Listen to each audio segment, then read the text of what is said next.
নতুন আরেকটি ভিডিও নিয়ে হাজির হয়ে গেলাম আপনাদের মাঝে। আজকে আসলে মনটা আমার খুবই খারাপ, এটা বললে আর চলে না। তো মূল ভিডিওতে যাওয়ার আগে অবশ্যই মুন্নি চ্যানেলকে লাইক সাবস্ক্রাইব করে মুন্নি চ্যানেলের সাথে থাকবেন, এটা অনুরোধ। আজকে আমার মনটা এই জন্য খারাপ, আসলে পরের বাড়িতে যত কিছুই নিজের মতো সাজান না কেন আর করেন না কেন, যাই কিছু করেন কষ্ট করে, নিজের মতো যাই কিছু সাজান কষ্ট করে, আসলে শেষ পর্যায়ে যায় দেখা যায় যে আসলে নিজের বলতে কিছুই থাকে না। এই কথাটা কেন বললাম জানেন? দেখেন, বাবার বাড়ি থেকে এক মেয়ে মানুষ কিন্তু কিছু অর্থ পায়, বাবার কিছু অংশ মেয়েরা কিন্তু পায়। সেটা আপনার কেউ 20 লাখ পায়, কেউ 40 লাখ পায়। যার বাবার যেমন সামর্থ্য সে কিন্তু এরকম অর্থটা তার বাবার বাড়ি থেকে পায়। পাওয়ার পর সে কিন্তু মূলত নিজের জন্য সে কিছুই রাখে না, সব কিছু স্বামীর উপর ছেলে মেয়ের উপরে নিঃস্বার্থভাবে উজাড় করে দেয়। আর সেই স্বামী আর সেই সন্তান একটা সময় সেই মাকে এমনভাবে ছুঁড়ে ফেলে দেয় যে দুঃখ থোয়ার মতো মার আর কোনো জায়গা থাকে না।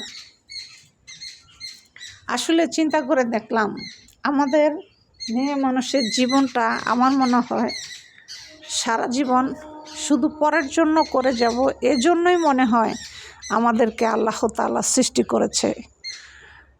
আমার সবচেয়ে একটা বড় দুঃখ যে পৃথিবীতে অন্তত পক্ষে 30 বছর বয়স হায়াতটা পাইলাম, কিন্তু চিন্তা করে দেখলাম নিজের বলতে আমার কিছুই নাই, নিজের বলতে আমার কিচ্ছু নাই।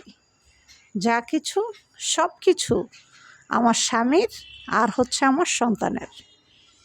আজকে আমি একটা অপরাধ করি, সবার আগে স্বামী বলবে আমার বাড়ি থেকে বের হয়ে যাও, ছেলে বলবে মা আমার বাড়ি থেকে বের হয়ে যাও, তুমি আমার বউয়ের সাথে মিশে চলতে পারো না। মেয়ে বলবে আমার স্বামীর সাথে তুমি চলতে পারো না মা। তাহলে দেখেন, এই যে সারা জীবন কষ্ট করে বাবার বাড়ির সম্পদ আইনা ছেলে মেয়েদেরকে লালন পালন ভরণ পোষণ করে এত শ্রম দিয়ে সারা জীবনের কষ্ট দিয়ে বিনিময়ে আসলে পেলাম কি? আসলে আমি চিন্তা করে দেখলাম বিনিময়ে কিছুই পেলাম না। শুধু পেলাম একটা জিনিস, সেটা হচ্ছে শূন্যের একটা খাতা, শূন্য একটা খাতা, যেই শূন্য খাতার না কোনো এই পৃথিবীতে মূল্য আছে না কোনো দাম আছে। এই যে বাড়িটা দেখতেছেন, এই বাড়িটা আমার বাবার বাড়ির টাকা দিয়ে, এই জমিনটাও কিনা, এই বাড়িটাও আমার করা। জমিনটা কিনছে আপনার 50 লক্ষ টাকা দিয়ে, আপনার 5 কাঠা। আর এই বাড়িটা 2টা রুম কমপ্লিট করছি, জানলা দরজা লাগাই নাই, টয়লেটের গাতিও দেওয়া হয়েছে, ঠিক আছে। তো লিখে দিছি স্বামীর নামে, কিন্তু স্বামীকে তো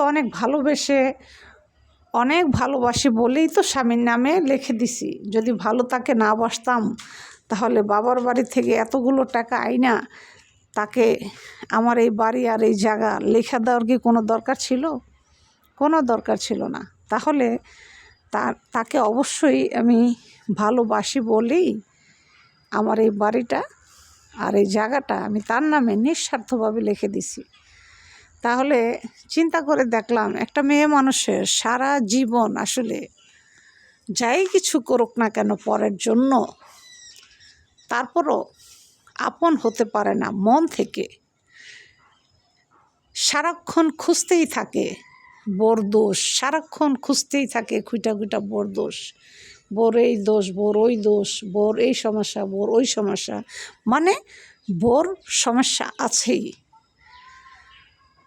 তো যাই হোক, তাআলার কাছে আমি এই একটা জিনিসই প্রার্থনা করি যে আল্লাহ, আমার জীবনে তুমি যেরকম একটা দুঃখ দিছো, কষ্ট দিছো, অন্য কোনো মানুষের জীবনে এমন দুঃখ কষ্ট তুমি দিও না।